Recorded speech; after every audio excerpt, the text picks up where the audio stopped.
Pessoal, bom dia a todos. Então aí, sejam bem-vindos, né? Mais uma aula aí de laboratório de programação aplicada. A aula de hoje aí nós vamos estar estudando, né? A questão sobre alteração de estados nos pinos de sinais externos, nos pinos de entrada, né? O que a gente vai pensar e programar hoje aqui? Na verdade, quando a gente para pensar do ponto de vista de eletrônica, em que nós podemos ter um microcontrolador do tipo Arduino, ou um microcontrolador do tipo PIC, ou um Raspberry, ou qualquer outro desses computadores para sistema embarcado, ok? Que é onde o hardware está junto dos dispositivos. De um modo geral, de um modo bem amplo, esses hardwares eles possuem em sua estrutura, nesses microcontroladores possuem em sua estrutura uma CPU específica ali em termos de hardware para o monitoramento de sinais externos. Então, no caso aqui, eles ficam monitorando, tá? Ficam literalmente vigiando, observando esses pinos internos e conseguem, uma vez que há alteração nesses pinos externos. Quando a gente está falando sobre alteração, eu estou me referindo aqui no caso a alteração de estado lógico. Então esse bit, né, esse pino, ele sofreu uma alteração de alto para baixo ou de baixo para alto. É o que nós temos aí. Então você consegue executar no instante que isso acontece, você interrompe qualquer rotina que está sendo executada e vai tratar essa rotina de interrupção. Isso tem várias aplicações que eu vou mostrar aqui hoje. E é justamente essa alteração nos estados de pinos, né, devido à alteração aí de estado lógico de sinais externos, que nós vamos estar tentando programar aqui hoje no Arduino. Então, o que nós temos? Motivação, por que isso existe, esses sinais externos, como que eles podem vir, e a nossa função de interrupção aqui para programação dessa função, né, de caso a gente precise aí programar essa interrupção. Bom, vamos lá. Então, o que nós temos? Como motivação, vamos pensar aqui no motor CC com encoder, tá? Essa é uma aplicação. O motor CC encoder, o que a gente tem para processar de informação desse motor? Nós temos para processar os sinais do encoder, tá? Além de eu ter que comandar esse motor, então eu vou comandar ele para frente ou para trás, o sentido de velocidade, bem como a velocidade com qual o motor vai rodar, mas eu tenho que tratar, senão não adianta eu ter instrumentação, mas eu preciso agora me preocupar com esses sinais, né, que estão vindo do encoder. Bom, os sinais que estão vindo do encoder, ele tem um momento de transição de baixo para alto e de alto para baixo, tanto no canal A quanto no canal B. E justamente a contagem de pulsos, né, desse canal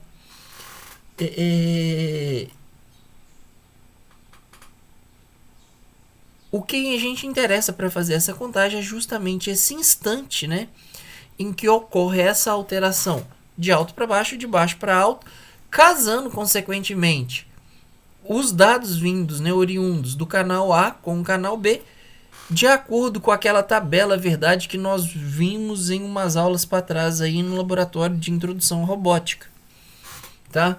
Então, no laboratório de introdução à robótica, nós vimos lá o princípio de funcionamento, a tabela verdade do encoder, só que agora eu preciso programar. Para eu programar, vamos pensar aqui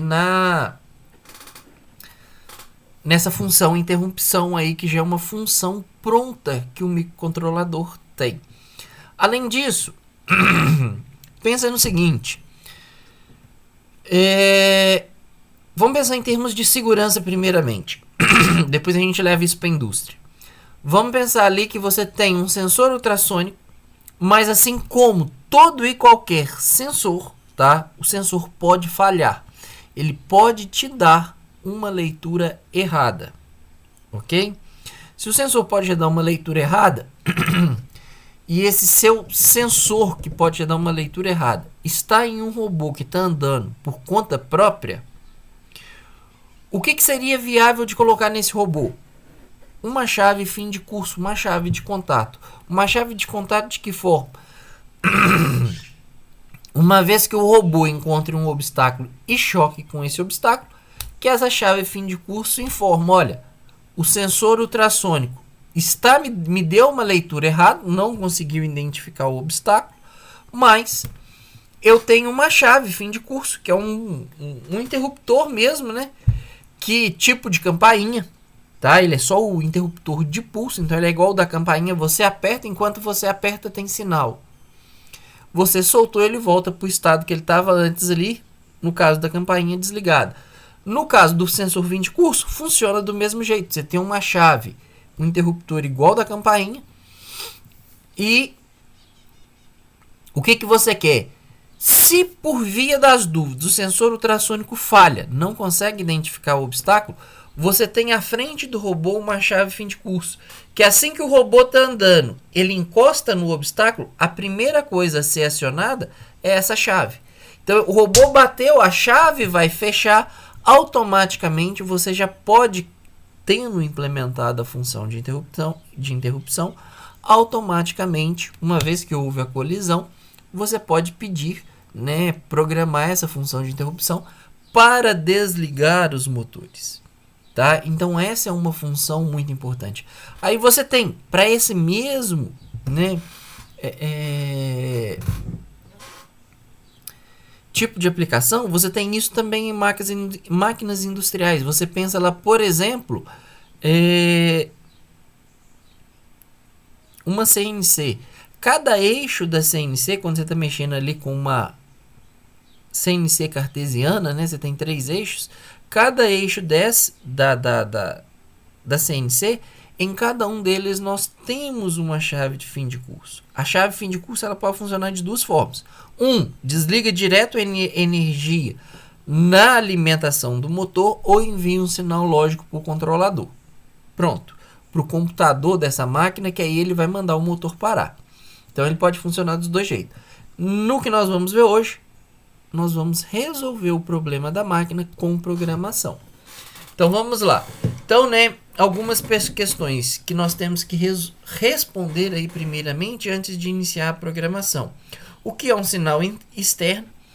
Quais tipos de sinal externo nós podemos lidar? E como monitorar o sinal externo? Bom, primeiro, o que é o sinal externo? O sinal externo é qualquer sinal que não está sendo gerado pelo Arduino, mas que está conectado ao Arduino e que pode assumir tantos os valores lógicos, 0 e 5 volts, no caso do Arduino Uno que nós estamos trabalhando, como também pode assumir valores analógicos, ou seja, ele pode fazer a varredura de qualquer tensão entre 0 e 5 volts. Então, já sabemos aqui que os tipos de sinais externos, tá? Eles podem ser tanto analógico quanto digital. O sinal externo é qualquer sinal que você vai receber numa porta que foi configurada como entrada. Se aquele pino, né, do Arduino ele foi configurado como sendo uma entrada, é porque você vai receber um valor de tensão e vai fazer a leitura de um valor de tensão, seja digital, seja analógico, naquele pino do Arduino ali que você tem ou do microcontrolador que você estiver usando. No caso, né, como monitorar um sinal externo? No caso do analógico, você vai usar aí o conversor analógico digital. Então, por isso que nós temos alguns pinos analógicos, que nesses pinos analógicos tem acoplado ali a essas entradas, nós já temos acoplados lá os conversores analógico digital. Se for digital, se o seu sinal é um sinal digital, usamos então a função interrupção. O digital é 0 e 1. 0 e 1 o microcontrolador entende, o processador entende. Então, se ele entende esse sinal 0 e 1, eu posso agora fazer a programação, ok? E chamar então uma função de interrupção, tá? O que é a função de interrupção? Que é o que nós vamos tratar aqui hoje. Bom, pensa no seguinte.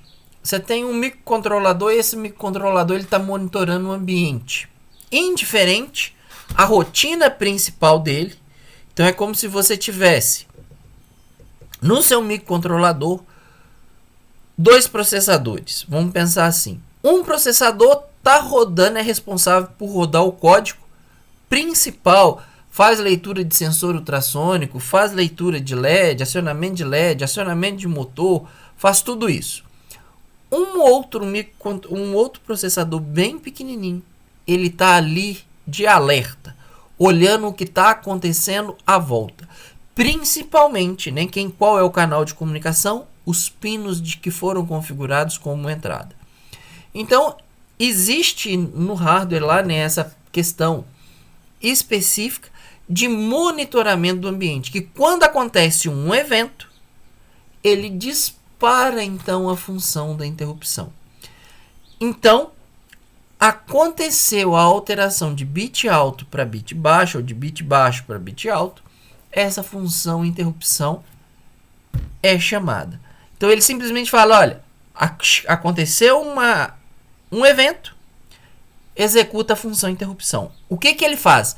Ele faz isso para o processador principal. Então o processador principal estava no meio executando lá o pisca-LED. Se chegou esse sinal de interrupção, ele para a função pisca-LED, vai lá desligar o motor primeiramente, considerando que na função interrupção tem o paramotor, né? Você está desligando os motores do robô, desligou os motores, executou a função, finalizou ela, ele volta e continua o looping principal dele, que é fazer o LED piscar, que era o que ele estava executando. Então, são funções para fazer coisas automaticamente em programas de microcontroladores e que podem, né, vir a ajudar aí problemas de temporização, tá? A principal função de uso da função interrupção é monitorar qualquer alteração de estado, ou seja, 0 ou 1 em pinos digitais. Algumas aplicações úteis podem incluir a leitura de um codificador rotativo, de um encoder, ou monitorar as entradas de dados pelo próprio usuário. Então, se você configura um pino, tá? Em termos de hardware, você faz a conexão de um pino para que você associe no seu hardware um botão com interrupção, ele vai ficar monitorando todo o sinal que chega desse botão, que é nada mais nada menos que a chave fim de curso, tá? Então são alguns exemplos aqui da interrupção. O que nós temos que tomar cuidado? Como eu tenho um processadorzinho, uma estrutura específica para monitoramento do ambiente, para monitoramento dessas entradas, não é todo pino que fica monitorando essas funções, tá? Não é todo pino que serve para ser usado como interrupção, melhor dizendo. No caso, tá, do Arduino Uno, do Arduino Nano ou do Arduino Mini, que utiliza o Atmega 328P, esse microcontrolador aqui, somente os pinos 2 e 3 podem ser utilizados para a implementação dessa função interrupção, tá? Lembre-se, a função interrupção, uma vez que ela foi acionada, né? Ele para o seu microcontrolador, então ele para o código principal, inclusive ele para a contagem de tempo. Então, se você está usando lá a função delay, a função delay microsegundos, a função milis, que tem contagem de tempo, essas funções também serão interrompidas, tá? Então, tem que ter muita consciência de quando você vai utilizar a função interrupção. Porque você para o código principal para resolver aquele problema de imediato, que é o que a função interrupção ela está fazendo. Então, dependendo do que você escreve na função interrupção, isso pode durar uma fração muito pequena de segundo, como isso pode levar um tempo enorme, que dá ali o tempo de execução, às vezes até de 2, 3 ou mais loopings principal que você deveria executar. Então, tenham ciência disso. A função interrupção ela está aí para ser usada, mas tem que ter muita consciência de quando usá-la, tá? Bom, qual é a sintaxe no Arduino, então, para que eu possa fazer essa função, tá? Posso fazer a implementação. É muito simples. Eu uso essa attach interrupt. Essa é a função interrupção, tá? Você então informa que seu pino ele é digital, né? O digital pin to input, né? O que vai fazer a interrupção. Ele recebe o número do seu pino. Lembre, no caso do Arduino Uno, que é o que nós estamos usando lá no Tinkercad para fazer simulação, só podemos passar o pino 2 ou o pino 3. Então, esse pino aqui que ela recebe, ele recebe aqui agora o número 2 ou o número 3. Ou você está monitorando o pino 2 ou você está monitorando o pino 3. O ISR, que é a rotina de interrupção a ser executada, né, quando ativada, ela não toma nenhum parâmetro, é o nome da sua função. É a função aqui de interrupção, é onde você escreveu o seu código. Então, pensando e retornando à aula passada, aqui é o nome da função da minha programação modular, a qual eu escrevi que será executada quando a interrupção for acionada. Tá? E o modo? O modo, há várias formas de fazer isso. Então, você pode chamar a função interrupção quando seu estado for baixo. Você pode fazer o change, configurar como change, que aciona a interrupção quando acontecer uma alteração de estado, o pino do estado mudar. Pode ser tanto de baixo para alto, quanto de alto para baixo. Houve mudança de estados, a função interrupção ela é executada. A função modo rising, né? Aciona a interrupção quando o estado do pino for de low para high. Ou seja, quando você configura o modo da interrupção para rise, ele só pega a interrupção na subida. Então é quando o bit está saindo de bit de baixo para bit alto. O falling é ao contrário. Você só aciona a interrupção quando eu saio de estado alto para estado baixo. Ok? É isso aí, os 4 modos que nós temos para configurar a interrupção. Então vamos ver agora um exemplo. Um exemplo bem curtinho, bem simples. Tá? Então criei aqui algumas constantes, né? Que é tipo byte aqui, que está recebendo para mim os nomes. O LED pin é o pino no qual eu conectei o LED. O pino 2 é o pino da interrupção. Criei a minha função. Vou fazer um LED piscar toda vez que chegar. Aliás, o LED não vai piscar, mas o meu LED ele muda de status. Se o LED está ligado, chegou a interrupção, eu desligo o LED. Chegou uma nova interrupção, eu ligo o LED. Então, para isso eu criei essa função aqui, void blink. O que eu estou fazendo? Exatamente isso. Eu estou mudando o meu status de alto para baixo ou de baixo para alto. O que eu estou fazendo? Eu estou falando que o status, ele tem para mim, vai assumir agora o status contrário do que eu tinha. Lembra que eu iniciei a minha variável estado, state aqui no caso, igual a zero.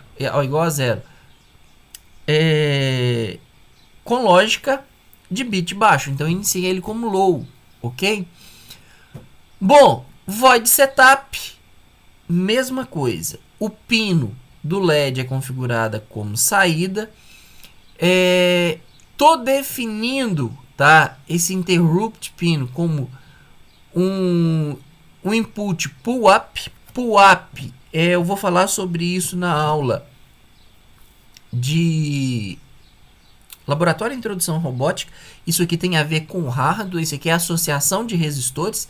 Então, nessa aula de hoje, não preocupa com esse modo de configuração input pull up. Então, você vai ter esse input pull up e você vai ter o input pull down. Eu vou explicar isso na aula de Laboratório de Introdução à Robótica dessa semana, tá? E vou fazer a minha configuração de como a interrupção será acionada. Então, estou passando, né? Chamei a função, estou determinando que aquele pino, usando o attach interrupt, é a função que determina para mim que aquele pino vai ser configurado para monitorar a variação de estados no pino, propriamente dito. Estou passando a numeração do pino. Esse meu pino aqui, agora, ele é o pino 2. Que automaticamente ele está associado com esses resistores aqui pull up, tá? Ele vai ser o pull up eu explico na aula de quinta-feira, eletrônica. O blink é a função que eu vou chamar, então eu vou chamar essa função blink que eu criei. E como que essa função vai acionar? Ela vai ler para mim a função, eu configurei ele no modo change, ou seja, qualquer alteração de alto para baixo ou de baixo para alto, ele vai conseguir fazer para mim a leitura, ok? É isso daí. Ele chama para mim, não é fazer a leitura, ele chama para mim a função interrupção. Então, o que eu tenho no looping principal? Eu simplesmente estou escrevendo aqui digital write no meu LED o estado, ou seja, como eu comecei com o estado em low, eu começo com o LED apagado. Chega uma interrupção, houve mudança no meu estado, seja ela rápida ou seja ela contínua. Ele saiu de 0 e foi para 1 e permaneceu em 1.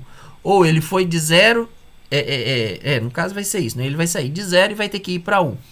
Quando isso acontece, isso pode ser feito por uma falha de sensor, isso pode ser feito por uma chave fim de curso, isso pode ser feito por uma botoeira que o usuário vai lá e bate a mão nela. Eu tenho uma parte de hardware que vai fazer para mim esse acionamento. O que me interessa agora? Se houve mudança na tensão que chegava no pino 2, ou seja, saiu de 0 e foi para 5 volts, ele vai automaticamente perceber, vai executar para mim a função blink, e a função blink o que ela faz? Ela muda a minha variável estado, que antes era low, e vai passar ela para high. Executou, que a função blink aqui, na hora que eu chamo a função interrupção, a única coisa que ela faz para mim é converter, mudar, né, o valor ali da variável state, mudando ela de low para high. Mudou de low para high, volta, acabou de executar a função interrupção, e volta para o looping principal. O que o looping principal faz? Ele vai mandar escrever aqui no pino LED, né, no LED pino, ele manda escrever então o estado. Qual é o estado? Nesse momento que após chegar a interrupção, high. Ou seja, eu tinha um LED apagado, chegou a interrupção, eu mandei acender esse LED. Ok? Para eu desligar o LED, tenho que fazer novamente esse acionamento e proporcionar uma nova alteração nesse meu pino 2.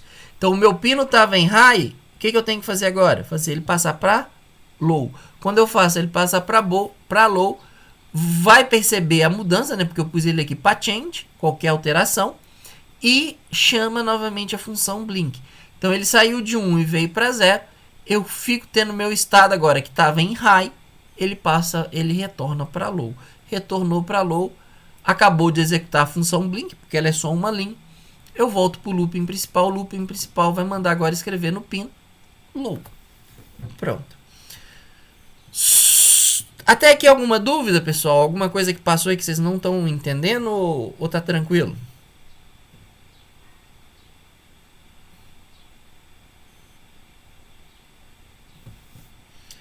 Bom, ninguém mandaram aqui no chat por enquanto. Ah, alguém mandou pergunta aqui.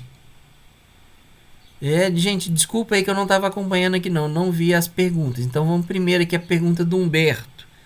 Em processadores mais novos de computador, quando a temperatura de uma certa quantidade, o processador ganha. Tá, mas essa questão da temperatura aqui.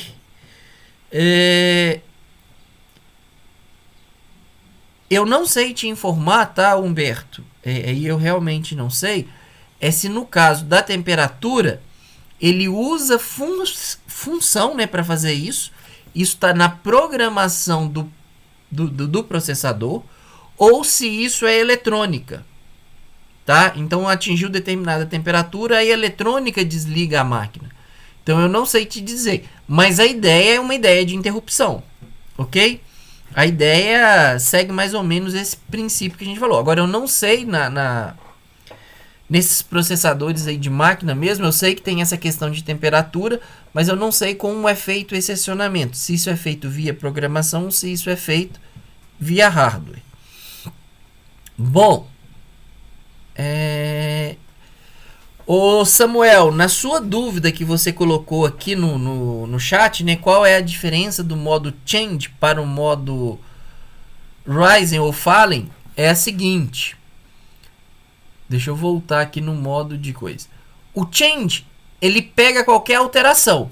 Então, se saiu de baixo e foi para alto, é uma alteração. Então, ele chama a função interrupção. Saiu de alto e veio para baixo, ele chama a função interrupção novamente. Já o Rising, o que acontece? Se você configura ele como Rising, ele só chama, né, aciona a função interrupção quando o pino for de low para high. Então você está em low, foi para high, a função é chamada.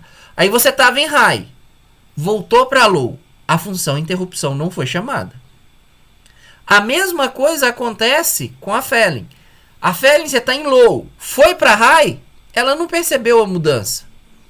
Ela só percebe a mudança quando ele chegou no estado high, já teve uma alteração aqui do low para high, e agora ele vai do high para low. Então ele percebe novamente, ele percebe então a mudança. Basicamente o que acontece? No change, em um ciclo, né, quando você fecha o ciclo de low para high, retornando para low, ele chama a função interrupção duas vezes. A Rising e a Falling, né, ela só chama uma vez. No caso da Rise, ela só chama na subida e a Fall ela só chama no evento de descida. Conseguiu entender, Samuel? Ficou claro aí a diferença? Beleza, então essa é a diferença. Bom, então ela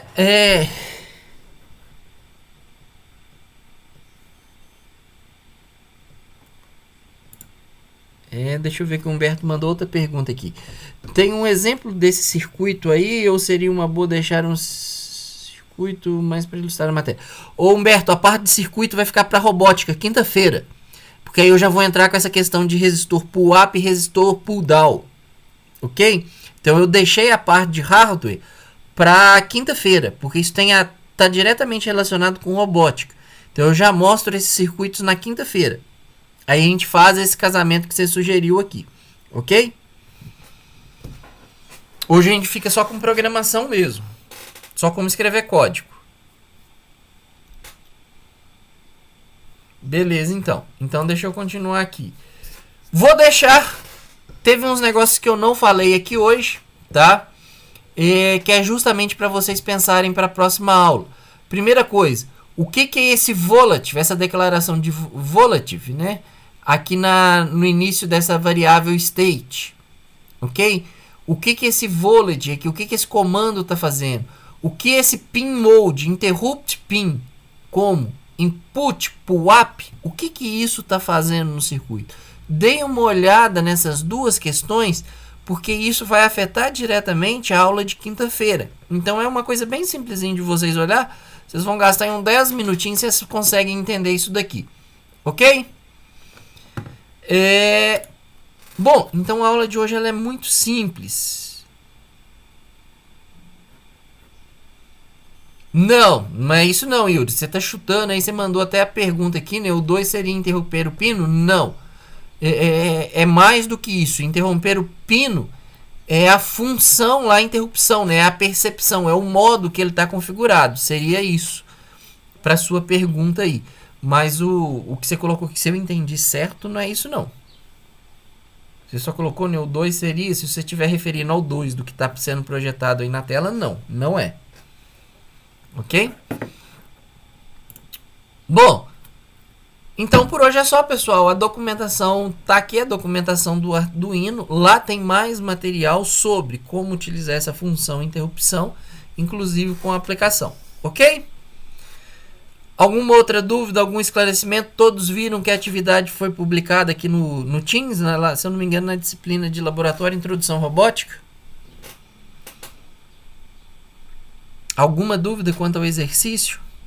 Vocês viram que o exercício foi passado, né? Passei, eu acho que na sexta-feira, não lembro.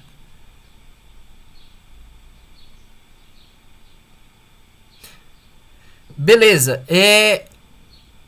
Levantaram a lista aí, olharam se vai ser possível fazer a aula. Tem os grupos, conseguiram formar grupo. O que vocês decidiram sobre essa possibilidade de fazer uma aula presencial? Ó, a Sara mandou aqui.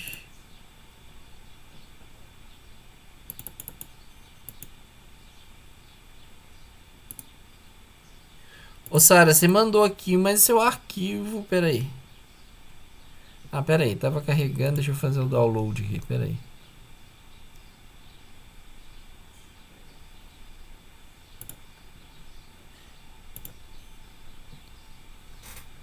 Gabriele, Márcio, Yuri, Rodrigo, Matheus, Salles, Camille, Evelyn, Sofia.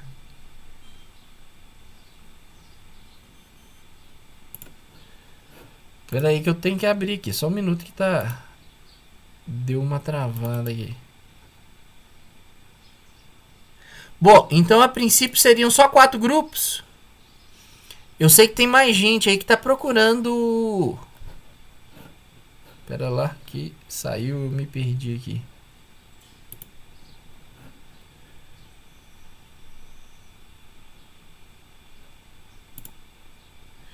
Ok, não tem problema. Vamos, ok, Sara, obrigado aí pela ajuda. Eu já vi que tem 4 grupos. Preciso que os grupos estejam formados até quinta-feira.